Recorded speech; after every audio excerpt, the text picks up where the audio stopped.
Saudara-saudara sekalian, Assalamualaikum warahmatullahi wabarakatuh. Waalaikumsalam warahmatullahi wabarakatuh. Selamat berjumpa kembali di dalam acara Majelis Ilmu Bulanan bersama Jamaah Tasawuf Laduna Ilma Indonesia yang berlokasi di rumah Saudara Imam Idrus, tepat berada di Teluk Buyat, dalam kasus racun merkuri. Disinilah saudara, kita membuka majelis ilmu, tepat pada Teluk Buyat, untuk mengenang dan turut berprihatin atas pencemaran Teluk Buyat, di mana telah terjadi kasus Minamata. Saudara-saudara sekalian, doa awal semoga kiranya penyakit-penyakit yang diderita oleh penduduk Teluk Buyat segera Allah sembuhkan, dan mereka memperoleh kehidupan yang lebih baik. Saudara-saudara sekalian, bulan ini mata kuliah berjudul Ma'rifatul Khalqin Nas, yang dialih bahasakan dalam bahasa Indonesia mengenal penciptaan manusia.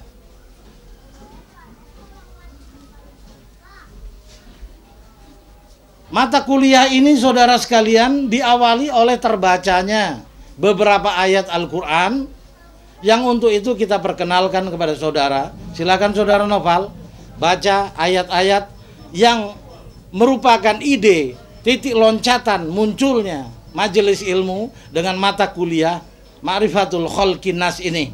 Silakan saudara Noval.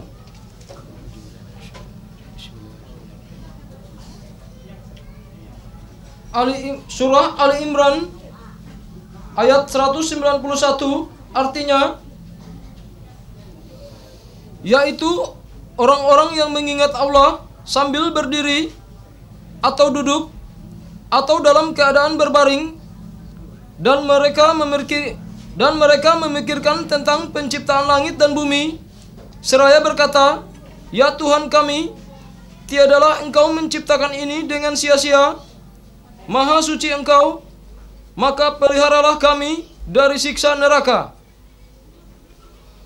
Saudara-saudara sekalian, saya membaca ayat ini, mereka yang berzikir dalam keadaan berbaring, duduk dan berjalan, saya merasa yang demikian. Lalu saya juga masuk dalam klasifikasi orang yang memikirkan penciptaan langit dan bumi. Apa sih maunya Tuhan itu? Apa kehendak Allah menciptakan segala ini? Di saat saya membaca kalam ilahi ini, maka terjawablah, ternyata Allah tidak menciptakan ini dengan sia-sia. Berarti Allah adalah perancang yang maha sempurna. Tidak ada ciptaan yang kebetulan. Semuanya telah dirancang sejak awal dalam kalimat-kalimat yang ditentukan Allah. Maka muncul suatu pemikiran, mengapa manusia diciptakan? Karena saya sebagai manusia, saudara sekalian, merasa kehidupan ini tidak nikmat. Tidur terlalu banyak sakit, makan kekenyangan sakit,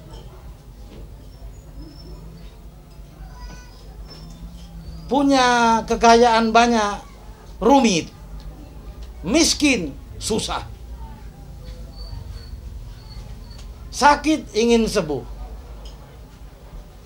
Dalam kesembuhan pasti disongsong oleh sakit kembali.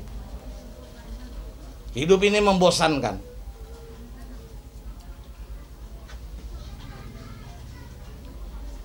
Saya ingin berdharma wisata, melihat keindahan pemandangan alam ciptaan Allah. Pulangnya saya lelah, kehabisan energi. Mana nikmat hidup dunia ini? Maka saya mulai memperdalam pencermatan tentang penciptaan manusia ini. Sebenarnya untuk apa saya diciptakan? Maka saudara sekalian, sebelum masuk dalam untuk apa saya diciptakan, saya menambah satu ayat sebagai penguat bahwa Allah menciptakan segala ini terencana dalam rencana agung pemikiran Allah Subhanahu wa taala. Silakan baca ayatnya, Saudara Novel.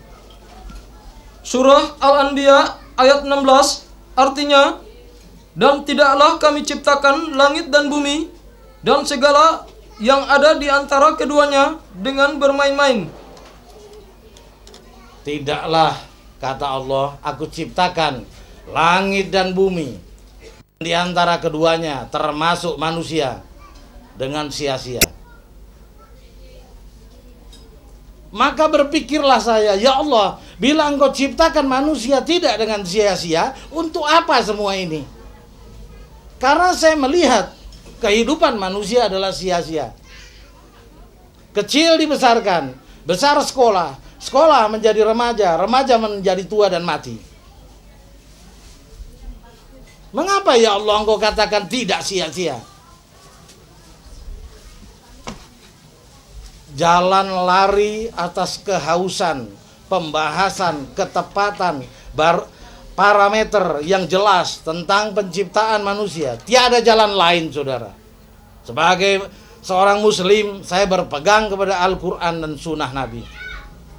Maka saya membalik firman-firman Allah, yang akhirnya saya dapatkan suatu kesimpulan bahwa Allah menghendaki dalam penciptaan ini agar kita menyembahnya. Silakan Saudara Noval baca ayat itu. Surah Az-Zariyat ayat 56 artinya, dan aku tidak menciptakan jin dan manusia melainkan supaya mereka menyembahku. Tidak aku ciptakan jin dan manusia melainkan agar mereka menyembahku.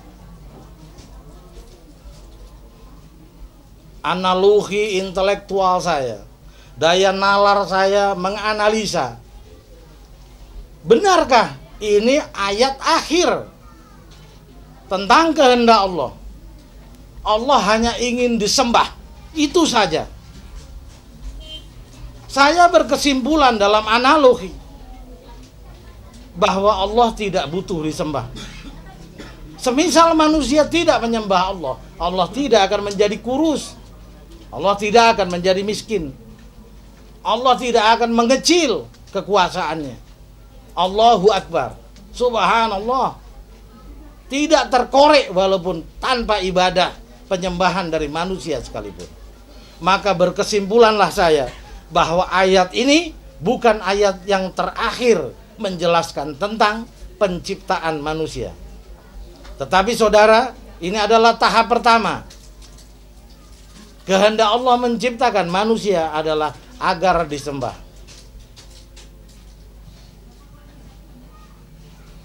Lanjut analisa. Apa yang dimaksud menyembah itu? Bukankah dalam pemikiran saya menyembah itu sholat dan sujud? Selesailah yang namanya penyembahan. Berarti saya sudah menyembah Allah. Bila saya sudah sholat dan sujud, maka saya termasuk orang yang sudah menyembah Allah. Tugas saya selesai. Tetapi ada rangsang jiwa. Cari parameter yang jelas tentang pengertian menyembah. Abud. Cari parameternya, jangan menurut perkiraan kamu. Islam mempunyai dalil Al-Quran dan Sunnah Nabi. Baik, saya akan cari apa makna menyembah itu. Tidak aku ciptakan jin dan manusia, melainkan mereka menyembah kepadaku. Kita udah tahu saudara, satu kata bahwa Allah mencipta agar kita menyembah. Sekarang apa menyembah itu? Benarkah dugaan saya bahwa menyembah itu definisinya singkat, letakkan kepala ke lantai dalam sujud, maka saudara termasuk orang yang menyembah Allah? Ternyata dugaan itu keliru, saudara. Silakan pencatat, bila ada yang mau mencatat silakan. Kita cari definisi parameter yang jelas tentang menyembah ini sendiri. Silakan saudara Novel. Surah Ali Imran ayat 51 artinya, sesungguhnya Allah Tuhanku dan Tuhanmu, karena itu sembahlah Dia, inilah jalan yang lurus. Sembahlah Dia, inilah jalan yang lurus.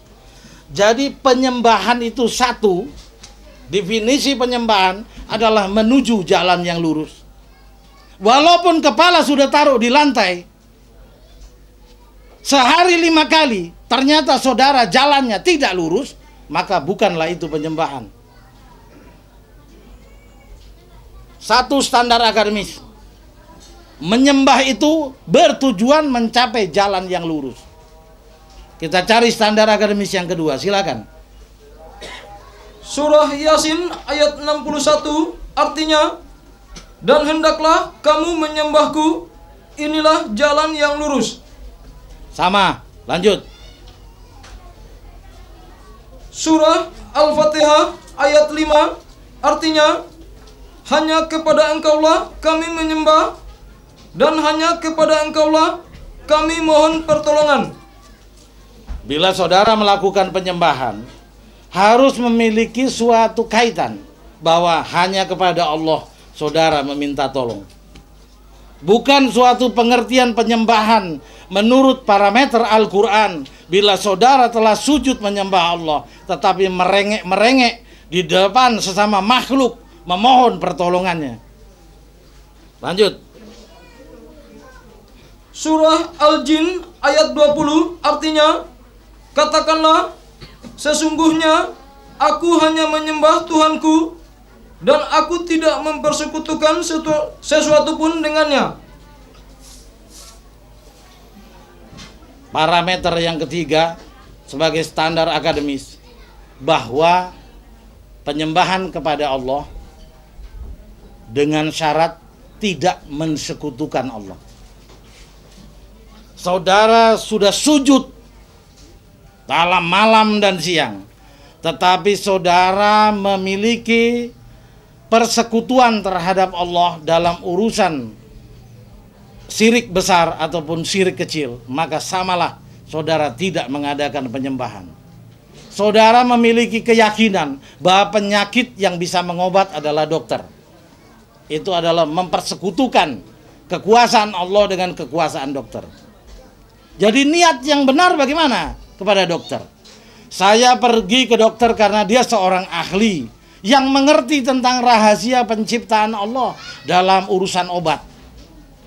Tetapi bukan dia yang menyembuhkan. Andai kata saya sembuh di tangan dia, itu karena penyembuhan dari Allah. Siapa yang membuat pohon kina? Siapa yang membuat jamur penisilin? Apakah para dokter itu? Allah yang membuat itu. Maka etikat saya, tidaklah saya mengagungkan seorang dokter. Dia hanya ahli meramu.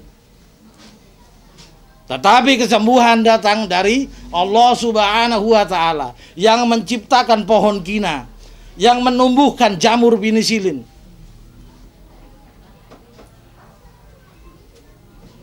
Termasuk diketemukannya kuku bima, juga irex. Penyembuhan batang-batang yang sakit. Jangan saudara berterima kasih kepada obat-obatan itu. Siapa penemu ramuan yang di dalam irex itu? Melainkan Allah Subhanahu wa Ta'ala. Alhamdulillahirabbil alamin. Pujian hanya untuk Allah, tidak ada pujian untuk dokter. Ini salah satu metode kesesatan yang disesatkan Allah, sehingga saudara sholat menyembah Allah tidak memenuhi parameter yang jelas. Disesatkan oleh iblis. Ralat. Silakan Saudara Noval.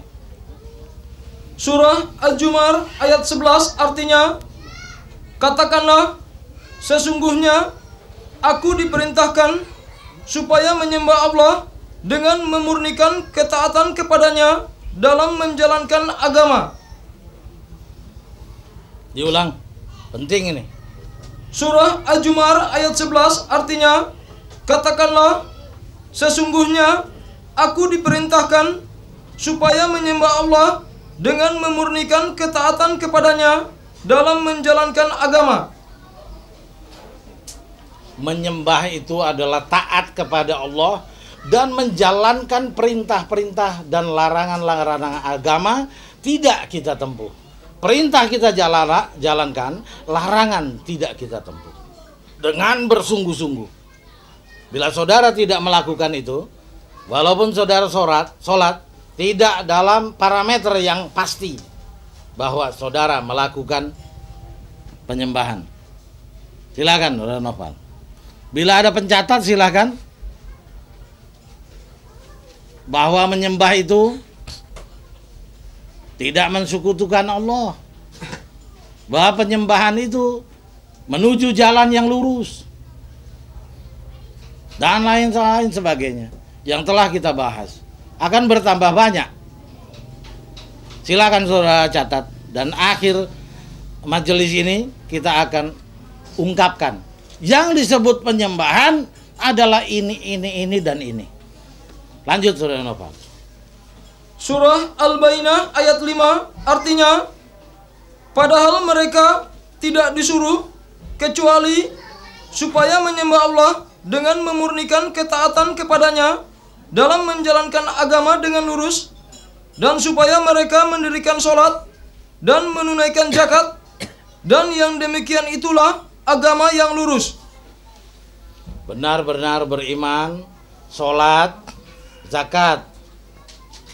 Bahagian dari standar akademis tentang apa penyembahan itu untuk membentuk suatu parameter yang benar. Jadi orang yang tidak sholat, dia tidak menyembah Allah. Orang yang tidak berzakat, bukanlah dikatakan dia menyembah Allah. Walaupun dia sujud. Lanjut. Surah Al-Baqarah ayat 21 artinya, hai manusia, sembahlah Tuhanmu yang telah menciptakanmu dan orang-orang yang sebelummu agar kamu bertakwa. Agar kamu bertakwa. Penyembahan itu harus sampai ke tingkat mutakin. Bila tidak, bukanlah penyembahan. Mutakin itu adalah suatu kemampuan pribadi seseorang dengan ilmu dan imannya. Ia telah sampai kepada tingkatan mengenal Allah. Berkemampuan dialog, beraudiensi dengan Allah. Ini baru tingkat penyembahan. Jadi saudara sudah sholat 50 tahun, tapi tidak sampai ke tingkat mutakin. Tidak mampu mengenal Allah, penyembahan batal. Lanjut.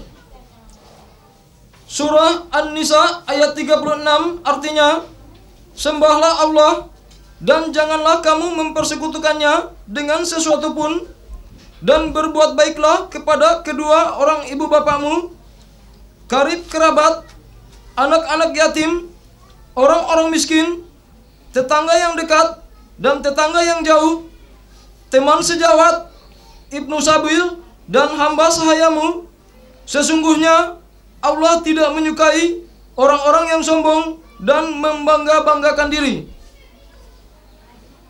Sujudnya bagus, sholat, menyembah dia kepada Allah. Kata dia, kepada yatim piatu tidak memiliki kasih sayang sebesar debu sekalipun, dan tidak ada tindakan nyata menuju perbaikan nasib-nasib para yatim piatu ini.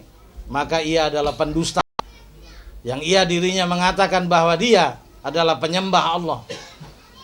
Ia tidak hero atas ibu bapaknya. Ia tidak hero atas karib kerabat. Saudara-saudara sekalian, kita lanjut mencari parameter yang jelas dalam kata menyembah ini. Silakan. Surah Al-A'raf ayat 59 artinya, sesungguhnya kami telah mengutus Nuh kepada kaumnya, lalu ia berkata, hai kaumku, sembahlah Allah, sekali-kali tak ada Tuhan bagimu selainnya. Sesungguhnya kalau kamu tidak menyembah Allah, aku takut kamu akan ditimpa azab hari yang besar, kiamat. Ini bukan parameter daripada menyembah. Ini adalah sanksi. Bila tidak menyembah, akan turun azab Allah. Lanjut, kita cari tentang definisi menyembah ini. Surah Al-A'raf ayat 65 artinya, dan kami telah mengutus kepada kaum Ad, saudara mereka Hud. Ia berkata, hai kaumku, sembahlah Allah, sekali-kali tidak ada Tuhan bagimu selainnya, maka mengapa kamu tidak bertakwa kepadanya? Mengapa kamu tidak bertakwa sedang kamu menyembah? Penyembahanmu itu tidak benar. Hai kaumku, kata Ad. Kalau menyembah, sampaikan ke tingkat mutakin. Suatu kedekatan pada sisi Allah. Mampu menerima wahyu.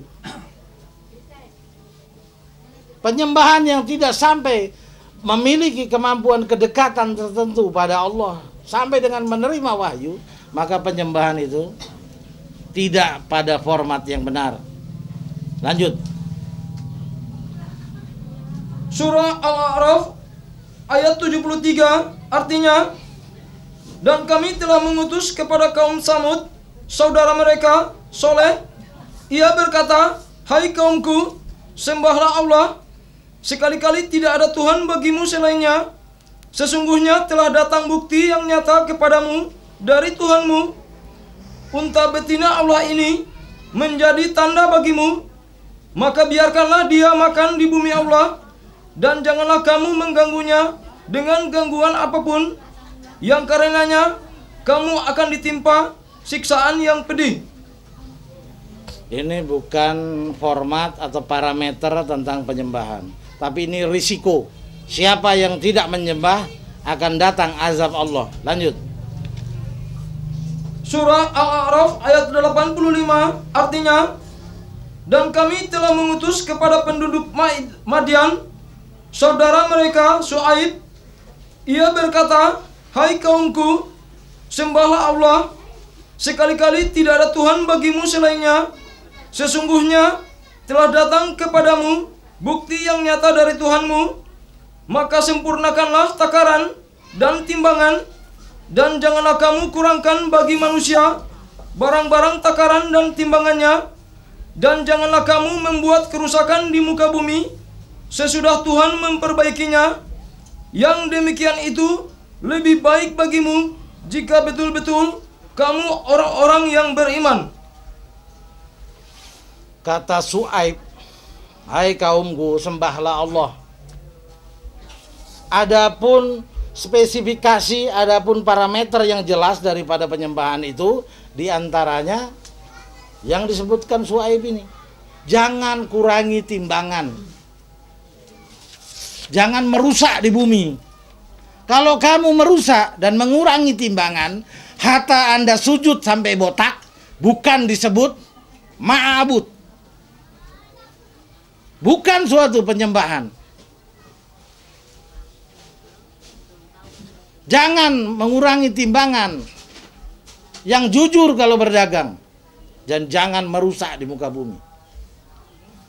Lanjut.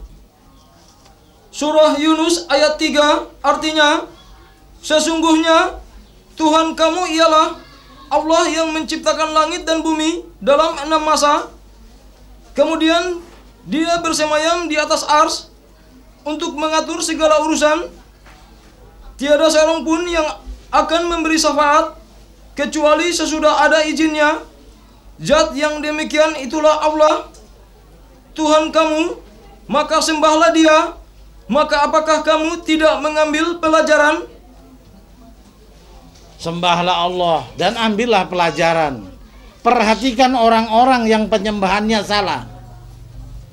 Ada seorang imam 17 tahun jadi imam di sebuah masjid. Tidaklah terlihat nampak rahmat, hidayah Allah, maghfirah, maunah. Hidupnya tidaklah benar. Karena apa? Ia menyembah dalam sujud, tapi tidak memenuhi syarat-syarat sujud. Sehingga parameter atau spesifikasi penyembahan tidaklah menurut kehendak kitabullah. Lanjut. Surah Hud ayat 123 artinya, dan kepunyaan Allah lah apa yang gaib di langit dan di bumi, dan kepadanya lah dikembalikan urusan-urusan semuanya. Maka sembahlah dia dan bertawakallah kepadanya, dan sekali-kali Tuhanmu tidak lalai dari apa yang kamu kerjakan. Sembahlah Allah Tuhan itu dan bertawakallah.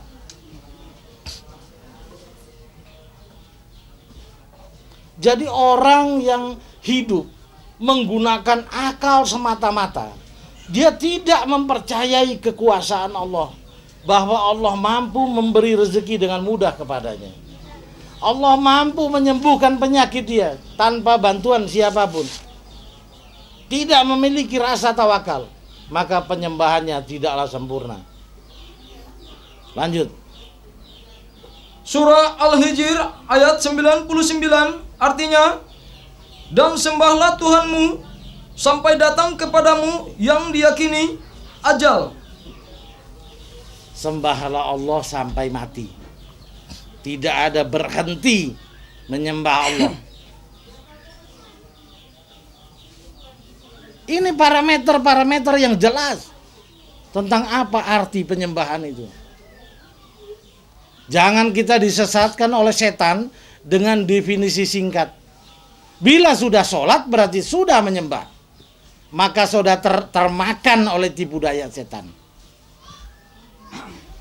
Untuk apa majelis ilmu ini digelar? Dengan mata kuliah mengenal penyembahan ini, untuk memberantas tipu daya setan di dalam kolbu manusia, bahwa bila ia telah sholat maka selesailah penyembahan. Lanjut. Surah An-Nahl ayat 36 artinya, dan sesungguhnya kami telah mengutus Rasul pada tiap-tiap umat untuk menyerukan, sembahlah Allah saja dan jauhilah tagut itu. Maka di antara umat itu ada orang-orang yang diberi petunjuk oleh Allah, dan ada pula di antaranya orang-orang yang telah pasti kesesatan baginya. Maka berjalanlah kamu di muka bumi dan perhatikanlah bagaimana kesudahan orang-orang yang mendustakan rasul-rasul. Bila engkau menyembah Allah, maka jauhi ya taghut, mistik, setan-setan, dukun-dukun, ajimat-ajimat yang tidak jelas dasar hukumnya dalam Al-Quran. Tinggalkan itu semua. Bila engkau benar-benar menyembah kepadaku, kata Allah, tinggalkan mistik, masuk dalam dinul Islam secara sempurna. Lanjut. Surah Maryam ayat 65 artinya, Tuhan yang menguasai langit dan bumi dan apa-apa yang ada di antara keduanya, maka sembahlah dia dan berteguh hatilah dalam beribadah kepadanya.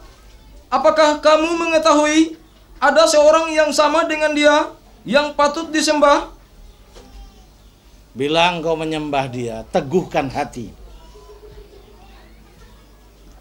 Dalam ujian-ujian bala yang diturunkan Allah, teguhkan hatimu. Kalau kamu tidak teguh, maka penyembahanmu adalah batal. Lanjut. Surah Toha ayat 14 artinya, sesungguhnya aku ini adalah Allah. Tidak ada Tuhan yang hak selain aku.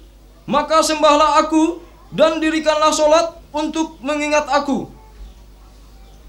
Telah dibahas tadi di depan, punya ayat yang bernilai sama, maka lanjut.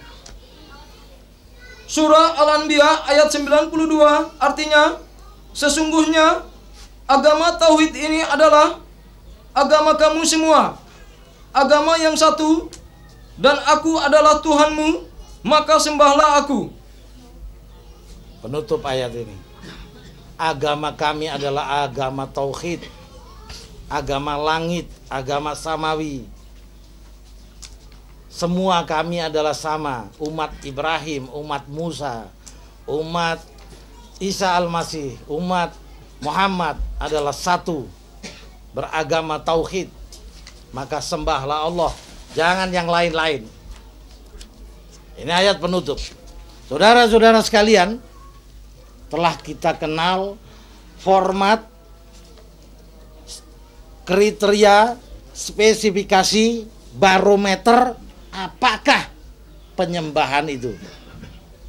Tidaklah aku ciptakan jin dan manusia melainkan untuk menyembah kepadaku. Pasti setan membisik dalam jiwa kita.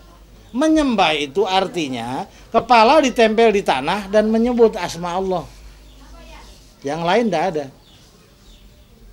Itu diberantas dengan majelis ini yang berjudul Ma'rifatul Khalqin Nas. Bahwa penyembahan bukan berarti kepala ditaruh di lantai saja, tetapi banyak persyaratan-persyaratan agar penyembahan itu menjadi benar. Disebut penyembahan. Saudara-saudara sekalian, tidak aku ciptakan jin dan manusia melainkan agar mereka sujud kepadaku. Benarkah Allah menghendaki kehendak akhir agar manusia sujud? Puaskah Allah bila manusia telah sujud? Ternyata tidak. Berarti ayat ini bukan terminal akhir. Karena didapatkan ayat-ayat yang lain, setelah sujud kita diperintah mendekat. Irji ila Rabbi, tagharub ilallah. Silakan Saudara Nova. Irji ila Rabbi wa tagharub ilallah. Surah Al-Fajr ayat 27 sampai 30 artinya, hai jiwa yang tenang, kembalilah kepada Tuhanmu dengan hati yang ridho lagi diridhoinya. Maka masuklah ke dalam jamaah hamba-hambaku dan masuklah ke dalam surgaku.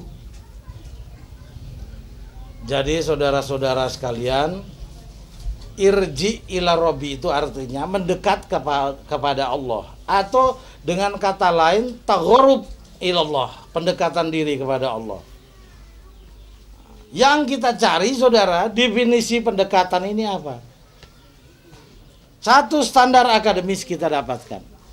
Irji ila Rabbi, syaratnya anafsul mutmainah, jiwa yang tenang. Jiwa yang kacau, jiwa yang pemarah, jiwa yang tamak, jiwa yang riya, jiwa yang ujub, jiwa takabur, dan jiwa-jiwa yang lain selain mutmainah, tidaklah mungkin irji ila Rabbi.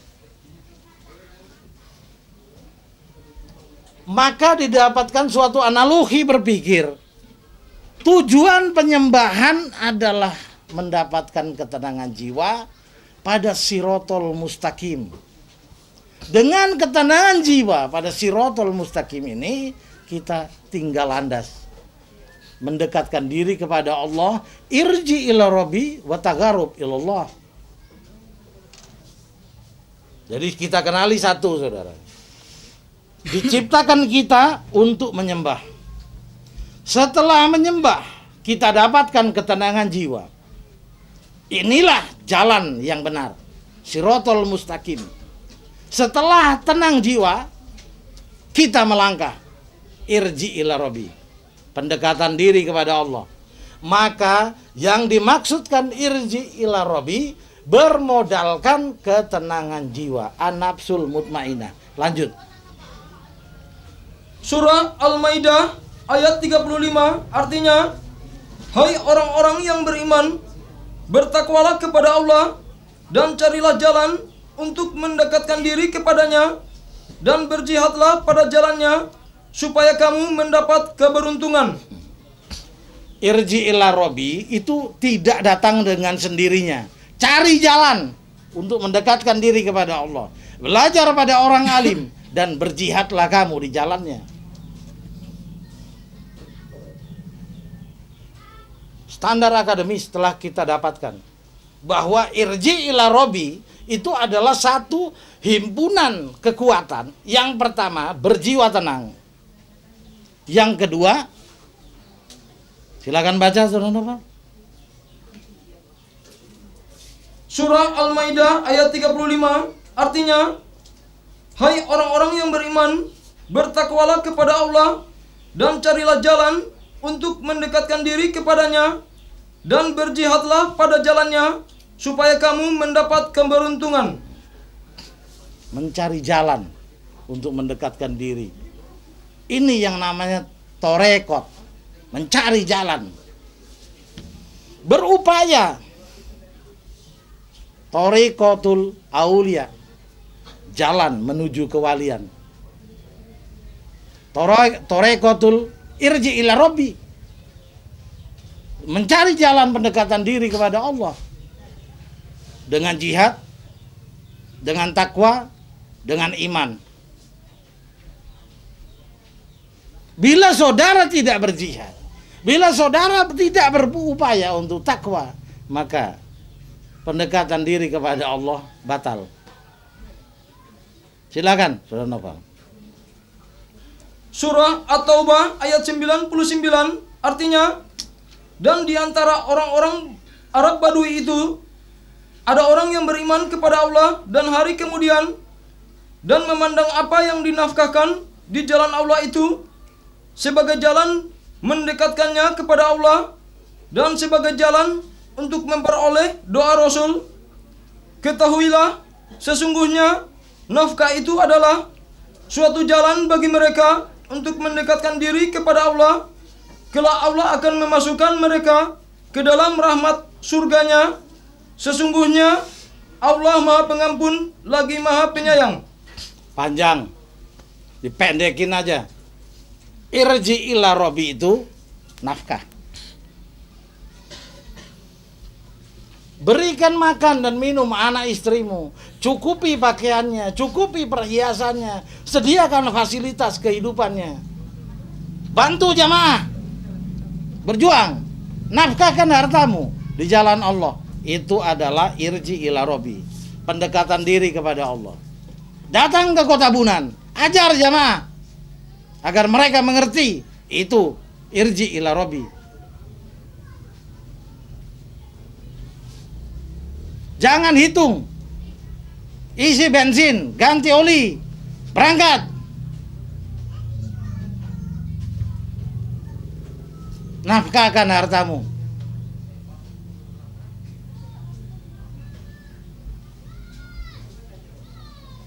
Jalan pendekatan diri kepada Allah. Salah satunya adalah menafkahkan harta di jalan Allah. Lanjut. Surah Al-Waqiah ayat 88 sampai 89 artinya, adapun jika dia orang yang mati termasuk orang yang adapun jika dia orang yang mati termasuk orang yang didekatkan kepada Allah, maka dia memperoleh ketentraman dan rizki serta surga kenikmatan. Barang siapa berhasil irji ila Robbi, mereka adalah orang yang diberi rezeki, termasuk mendapat surga kenikmatan. Ini standar akademis. Kenapa? Kalau saya irji ila Robbi dan berhasil, apa yang saya peroleh? Rezeki dan surga kenikmatan. Baik. Setelah kita menyembah,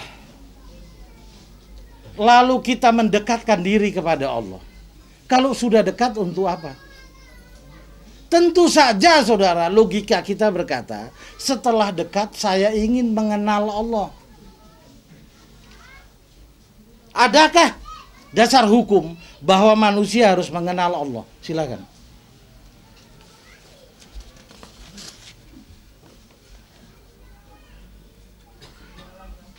Hadis dikutip dari kitab Bihar Awan-Anwar bab 16 halaman 247, artinya seandainya kami tidak ada, Allah tentu tidak dikenal. Nabi berkata kalau manusia tidak ada, Allah tidak dikenal. Yang mampu mengenal Allah hanya manusia. Setan, bidadari, malaikat, jin, tumbuh-tumbuhan, binatang, benda-benda, batu-batuan dan lain sebagainya tidak mampu mengenal Allah. Yang mampu mengenal Allah hanya manusia. Kemampuan itu saudara jangan diabaikan. Allah memberi kemampuan. Misalnya mobil punya kemampuan lari 100 km per jam. Lalu saudara lari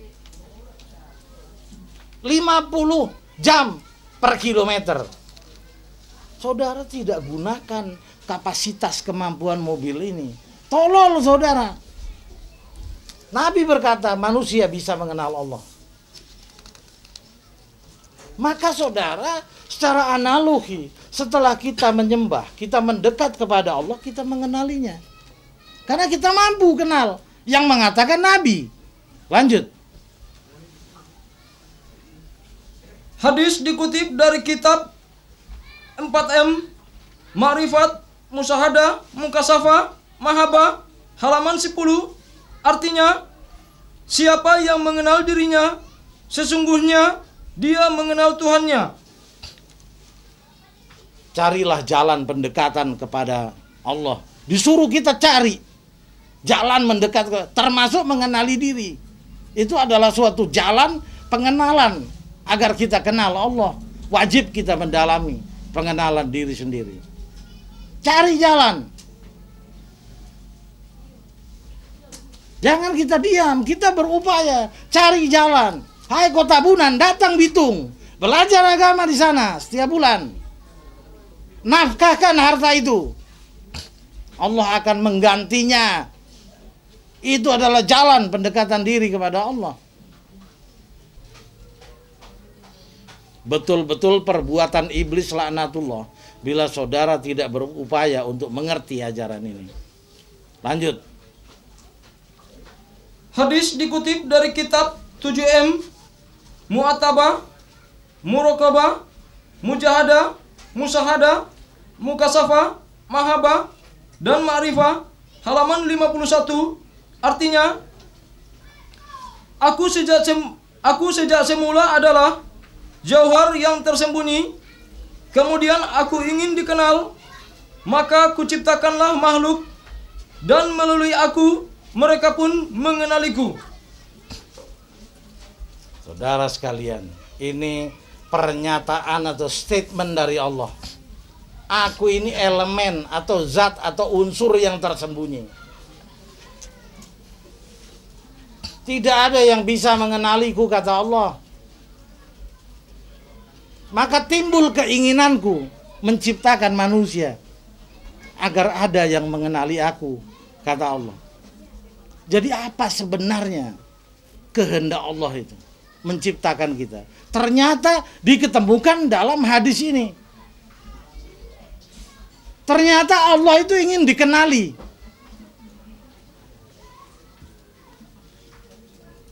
Kalau kita mengabdi kepada seorang raja, maka jalan keselamatan adalah memenuhi keinginan raja. Kalau kita ingin disayang bapak kita, kita penuhi kesenangan bapak saya, keinginan bapak saya. Kalau kita ingin mendapatkan ridha Allah, kita penuhi keinginan Allah. Ternyata Allah itu hanya ingin satu, ingin dikenali.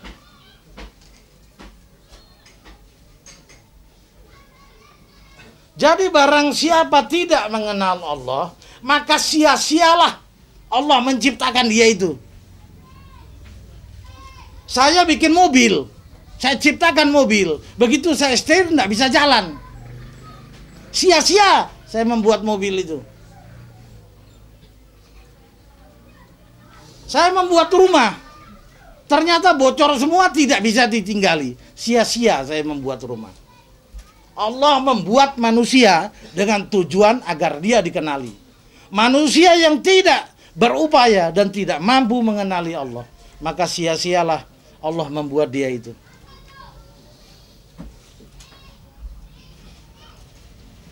Lanjut. Ma'rifatul ridho. Ternyata saudara sekalian, untuk apa manusia diciptakan? Untuk menyembah. Tidak aku ciptakan jin dan manusia, melainkan menyembah kepadaku, kata Allah. Setelah menyembah, ya Allah, apakah habis? Engkau puas bila telah disembah? Ternyata tidak. Hai manusia, irji ila Robbi. Setelah engkau menyembah, timbul ketenangan jiwa, lepas landas, dekati Allah. Setelah dekat, apakah engkau puas ya Allah? Aku ingin dikenali, maka kenali Allah. Apakah sudah dikenali, lalu terjadi hubungan yang tidak harmonis? Yang penting saya sudah kenal. Kita mengambil kesempatan akhir, saudara. Setelah kita kenal, kita minta satu perkara. Ya Allah, ridhoilah kami. Ya ayuhan nafsul mutmainnah, irji'i ila Robbi radiyatan mardiyah. Radiyah wa mardiyah. Allah ridho, kita pun ridho. Maka saudara, kita menyembah, kita mendekat, kita mengenali, dan kita mohon ridhonya. Silakan. Surah Al-Ahzab ayat 29 artinya, dan jika kamu sekalian menghendaki keridhaan Allah dan Rasulnya serta kesenangan di negeri akhirat, maka sesungguhnya Allah menyediakan bagi siapa yang berbuat baik di antaramu pahala yang besar. Lanjut.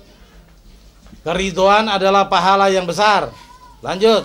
Surah Al-Hasyr ayat 8 artinya, bagi orang fakir yang berhijrah, yang diusir dari kampung halaman dan dari harta benda mereka karena mencari keridhaannya, dan mereka menolong Allah dan Rasulnya, mereka itulah orang-orang yang benar. Jangan takut karena mencari keridhaan Allah. Saudara kehilangan harta, saudara terusir dari kampung halaman. Tidaklah perlu takut, kejar terus ridha Allah. Lanjut. Surah Al-Fat ayat 18 artinya, sesungguhnya Allah telah ridho terhadap orang-orang mukmin ketika mereka berjanji setia kepadamu di bawah pohon, maka Allah mengetahui apa yang ada dalam hati mereka, lalu menurunkan ketenangan atas mereka dan memberi balasan kepada mereka dengan kemenangan yang dekat. Jalan keridhaan adalah baiat. Baiatur ridwan yang pernah dilakukan Rasulullah. Kaum muslimin berbaiat kepada Nabi. Engkau adalah Nabi kami, dan kami berjanji akan mendukung engkau. Ya Rasulullah, kami berjanji beriman kepada Allah dan Rasulnya. Ijab kabul dalam baiat. Lakukan itu, karena itu adalah jalan keridhaan. Sekarang Rasulullah tidak ada, berbaiat kepada siapa kita? Maka berbaiatlah kamu kepada pewaris Rasul. Sesungguhnya orang-orang alim itu adalah pewaris Rasul. Tadi malam dari Sorong, Jayapura, Irian Jaya, Papua, datang naik pesawat kemari. Berbaiat, itu jalan keridhaan. Demi Allah, tiket pesawat mereka dikembalikan oleh Allah 700 kali. Bila baiat mereka benar dan konsekuen.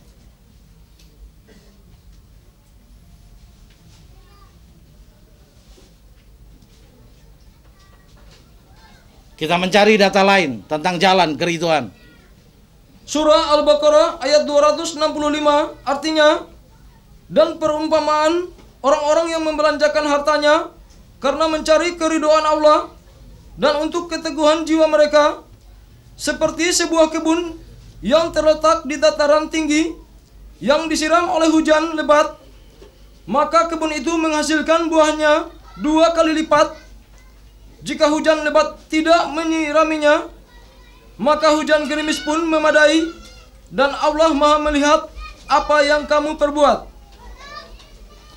Orang yang mencari keriduan dengan menafkahkan hartanya, itu Allah membuat permisalan semacam menanam tumbuh-tumbuhan di puncak gunung yang berkabut. Ada hujan kayak tidak ada, itu subur. Ada hujan, alhamdulillah. Rintik-rintik, alhamdulillah. Kering kerontang, ada kabut. Jadi tidak ada nafkah, berjuang, mencari ilmu, ke Bitung, dari Sorong kemari, tidak ada kerugian. Pasti tanaman itu berbuah baik. Hatta dengan gerimis ataupun kabut. Lanjut. Surah Al-Maidah ayat 16, artinya, dan kitab itulah Allah menunjuki orang-orang yang mengikuti keridoannya ke jalan keselamatan, dan dengan kitab itu pula Allah mengeluarkan orang-orang itu dari gelap gulita kepada cahaya terang benderang dengan seinjinya, dan menunjuki mereka ke jalan yang lurus. Jalan keriduan adalah Al-Quran. Pegang Al-Quran, pelajari Al-Quran, ikuti perintah-perintahnya, jauhi larangannya. Engkau akan keluar dari kegelapan menuju cahaya. Zulumati ila nur, dari kegelapan menuju jalan yang terang. Al-Quran pegang, saudara. Peluk, pelajari, dan amalkan. Jalan keriduan. Lanjut.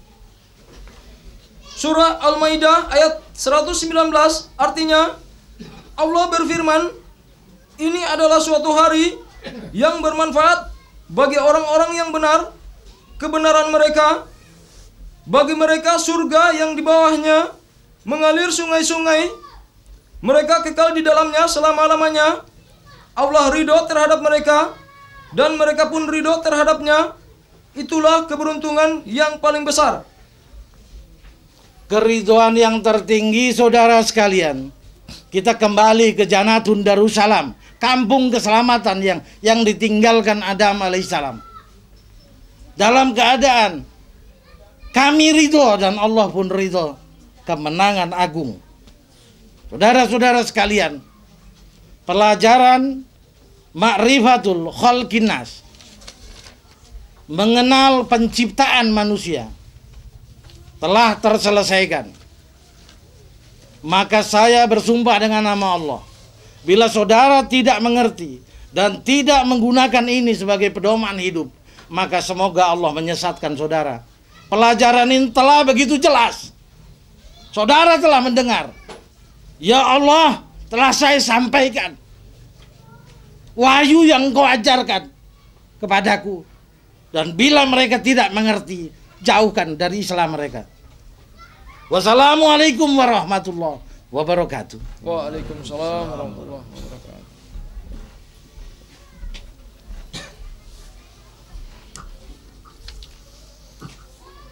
Jamaah sekalian jangan buka dulu.